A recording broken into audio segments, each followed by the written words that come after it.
Going wink on the line and air bridge collapsing. There's the sponsor. Kevin Roper.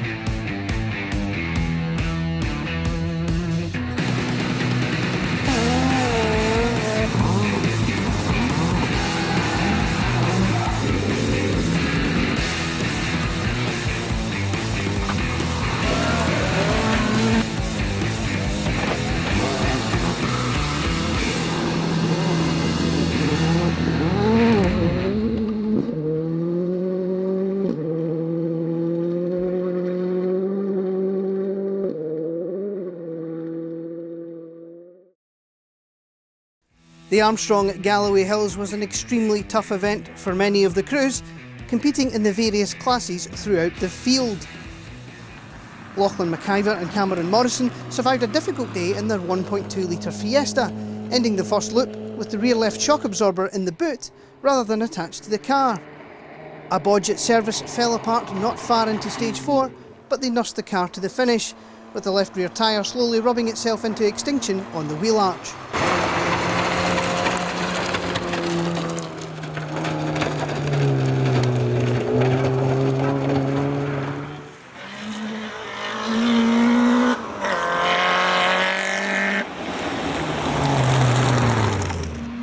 It was a long day for Owen McLeod and Ryan Urquhart, their day starting at 3 AM in Inverness.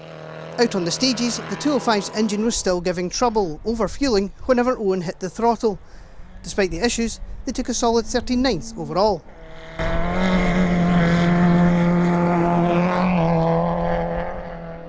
Scott Gourley and Greg Alcorn led C2 right from the start in their home forests, despite cutting a sidewall and a tyre after clipping a rock. The second loop, they made sure of a risk-free run to maintain what they had, taking 36th overall at the finish.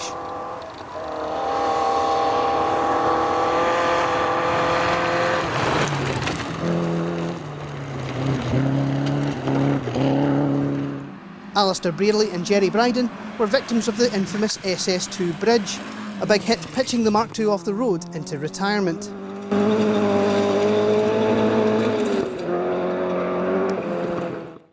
Campbell and Donald McComb had done a lot of work on their Mark II after the Speyside and were happy that it was running much better here. Surviving the carnage, they took 49th overall at the finish.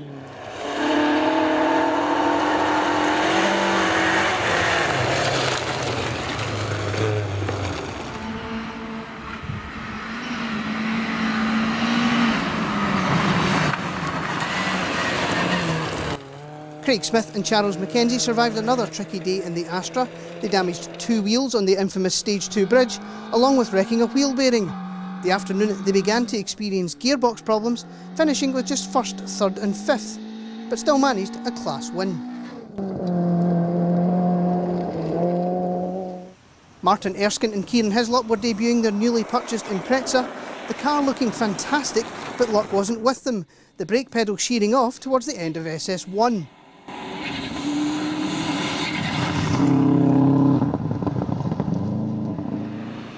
After their own brake failure on the Grampian, Cameron Black and Duncan Don were off their normal pace in the first loop as Cameron rebuilt his confidence. The 323 getting quicker as the day went on, and they finished 48th overall.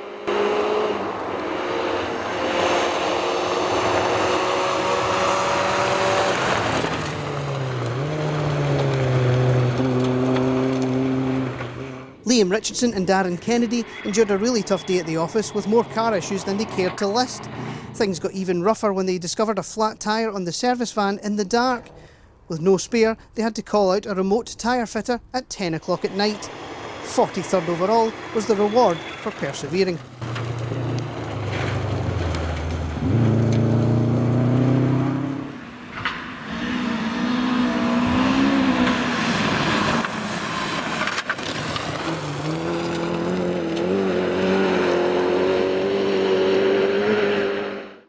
Keith Robertson and David Law had continued to develop the Forenza, now sporting better suspension for the woods.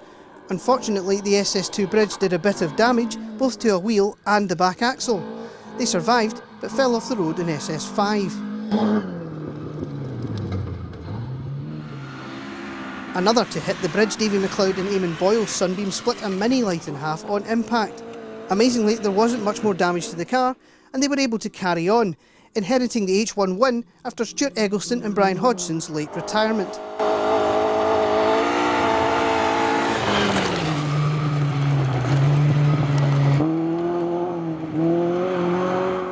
It was sadly another tough day for Ernie and Patricia Lee. We'll let Ernie explain.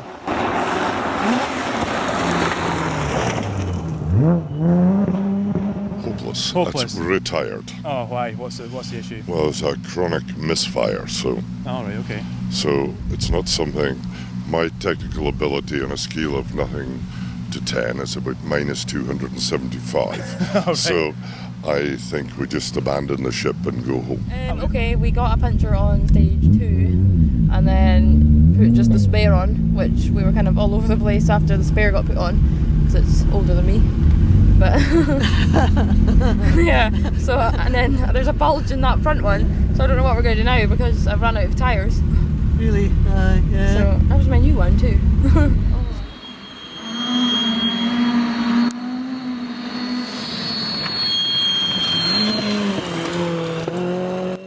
28th overall, Megan and John O'Kane had replaced the Fiesta's back axle since the Grampian, much improving the handling.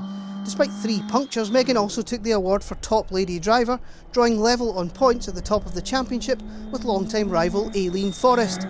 To top things off, Megan was awarded the John Horton Star Drive after an excellent performance.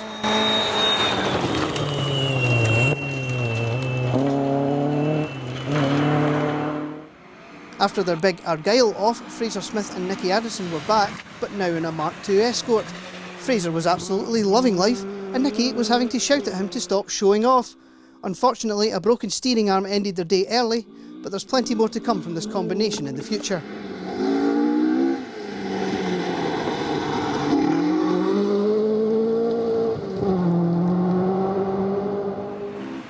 John Bailey and Chris Wareham were back after a break in their Escort. A puncture on the first loop was a small issue, but they were forced out with a small mechanical problem in stage 3. The car was easily sorted at service, and they were able to get some more running in the night stages.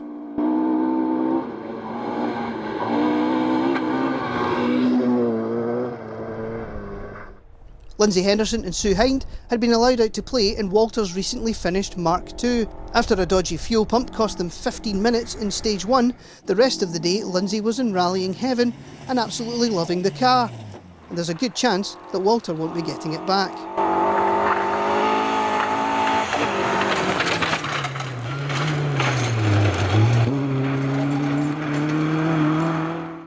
Stephen Wood was back in his rear-wheel drive Fiesta with Ricky Finlayson in the hot seat. The first loop they were delayed with a fuel leak and oil issues, but stellar work by the service crew kept them going. They ran strongly the rest of the day to grab a solid 30th overall.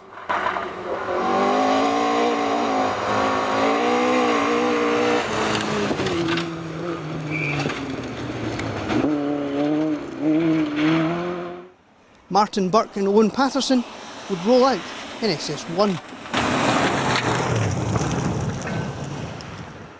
Ian Baumgart and Liam Whiteley led the M6 class over the first loop, but were struck with bad luck once again, a mechanical failure putting the Impreza out in SS6.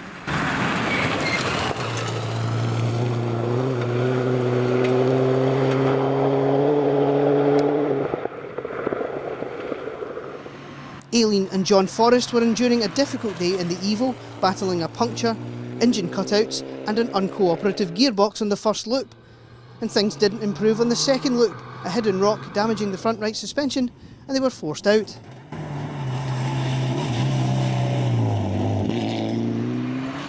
Avoiding all the carnage, Richard Stewart and Mark Roberts were having a relatively trouble-free event in the 208. 37th overall was one of Richard's best results this season, keeping him in the mix for the Haddo Energy Super Seniors title with 1 round to go.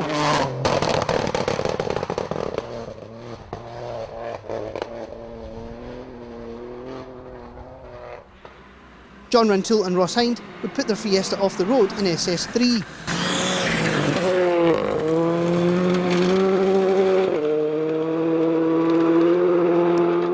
Willie Patterson and Tom Hind were trying the Skoda with a bigger restrictor for the first time and were loving the extra performance.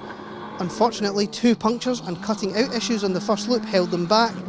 Despite the issues, they salvaged 16th overall and should definitely be a crew to watch when they get a clean run.